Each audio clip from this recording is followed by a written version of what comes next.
நம்ம சேனலை சப்ஸ்கிரைப் பண்ணாதவங்க சப்ஸ்கிரைப் பண்ணுங்கள். கூடவே பெல் ஐக்கானை கிளிக் பண்ணிங்கன்னா நாங்கள் அப்லோட் பண்ணுற வீடியோவை நீங்கள் உடனுக்குடன் பார்க்கலாம். நான் செய்ய போகிறது பாசிப்பருப்பு சப்பாத்தி. இது என்னென்னா குழந்தைகளுக்கு ரொம்ப ஆரோக்கியமான உணவு. பாசிப்பருப்பை 50 கிராம்ஸ் எடுத்துக்கோங்க. இதை நல்லா வேக வச்சு எடுத்துகிட்டு கோதுமை மாவு கூட பிசைஞ்சிட்டு இதுக்கு தேவையான மசாலா ஆட் பண்ணி செய்ய போகிறோம். இப்போ எப்படி செய்கிறது இந்த வீடியோவில் சொல்கிறேன், வாங்க பார்க்கலாம். நான் செய்ய போகிறது பாசிப்பருப்பு சப்பாத்தி. தேவையான பொருட்கள்: பாசிப்பருப்பு நான் 50 கிராம்ஸ் எடுத்து நல்லா கொலைய வேக வச்சு எடுத்திருக்கேன். அதே கப்பில் 1 கப் கோதுமை மாவு எடுத்திருக்கேன். 1/2 டேபிள் ஸ்பூன் மிளகாத்தூள், 1/2 டேபிள் ஸ்பூன் தனியாத்தூள், 1/2 table spoon garam masala, 1 table spoon சீரகம், தேவையான அளவு உப்பு. நம்மளுக்கு சீரகம் இல்லைன்னா ஓமம் எடுத்துக்கலாம், ஓமம் நல்லா டேஸ்ட்டாக இருக்கும். இப்போ எப்படி செய்கிறதுன்னு பார்க்கலாம். நம்ம ஃபஸ்ட்டு 1 கப் கோதுமை மாவையும் ஆட் பண்ணிக்கலாம். தேவையான அளவு உப்பு. கோதுமை மாவு இன்னும் கொஞ்சம் தேவையானாலும் ஆட் பண்ணலாம், இன்னொரு 1/2 கப் கூட ஆட் பண்ணிக்கலாம்.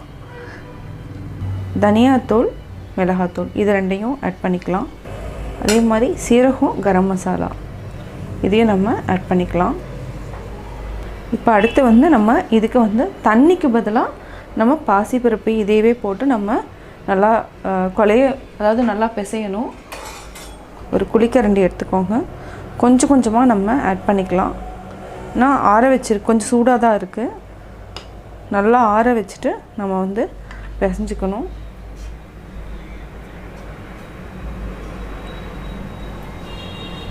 இது குழந்தைகளுக்கு லஞ்ச் கொடுத்து விடலாம், ஏன்னா ரொம்ப டேஸ்ட்டாகவும் இருக்கும். பருப்பு நல்லா நிறையா ப்ரோட்டீன்ஸ் கிடைக்கும் குழந்தைகளுக்கு.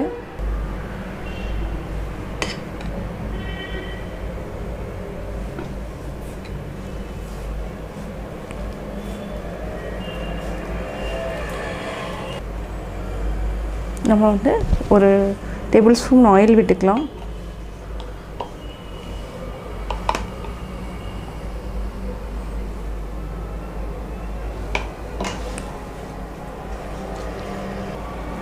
இதே மாதிரி நல்லா பிசைஞ்சு எடுத்து வச்சுக்கோங்க. தேவைன்னா நம்ம தண்ணியும் ஆட் பண்ணிக்கலாம்.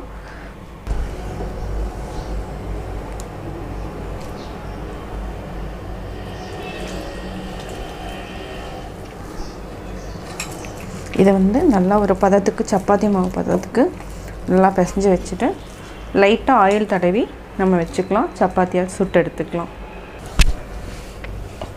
இப்போ நல்லா ஒரு பதத்துக்கு பிசைஞ்சிட்டோம். கையில் கொஞ்சமாக ஒரு 1/2 டேபிள் ஸ்பூன் ஆயில் எடுத்துட்டு இதை ஒரு 10 to 15 மினிட்ஸ் ஒரு டைட் கண்டெய்னரில் மூடி வச்சுக்கோங்க. அதுக்கப்புறம் நம்ம சப்பாத்தியாக சுட்டு எடுத்துக்கலாம். பாசிப்பருப்பு சப்பாத்தி எடுப்போம்.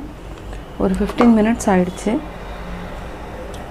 இதை நம்ம சின்ன சின்னதாக உருண்டை பிடிச்சிக்குவோம்.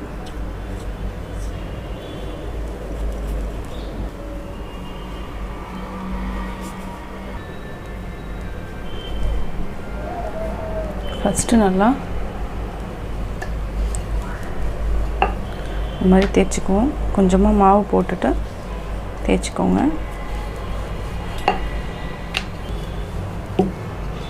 நம்ம லைட்டாக இதுக்கு ஆயில் விட்டுக்கலாம். உள்ள கொஞ்சம் நல்லா சாஃப்டாக இருக்குங்கிறதுனால நல்லா அப்ளை பண்ணிவிட்டு ஃபஸ்ட்டு ஃபோல்ட் பண்ணிக்கோங்க.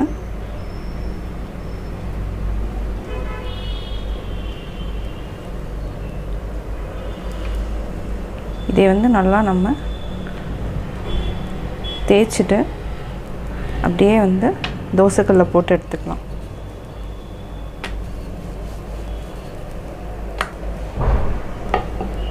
இப்போ நம்ம தேய்ச்சாச்சு. தோசைக்கல்ல போட்டு எடுத்துக்கலாம்.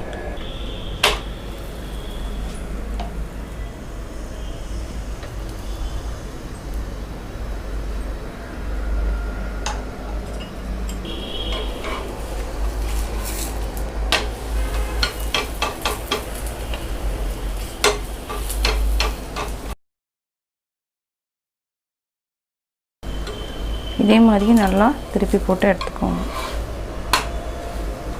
ஆல்ரெடி பருப்பு நம்ம குக் பண்ணி தான் போட்டிருக்கோம், அதனால் ஈஸியாக வெந்துடும்.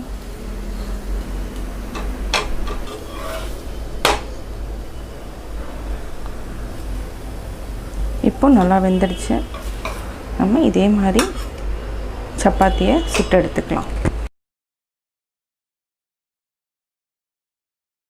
நான் பாசிப்பருப்பு சப்பாத்தி எப்படி செஞ்சேங்கிறத பார்த்தீங்க.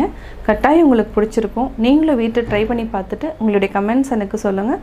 பிடிச்சிருந்தா லைக் பண்ணுங்கள். மறக்காமல் எங்கள் சேனலை சப்ஸ்கிரைப் பண்ணுங்கள்.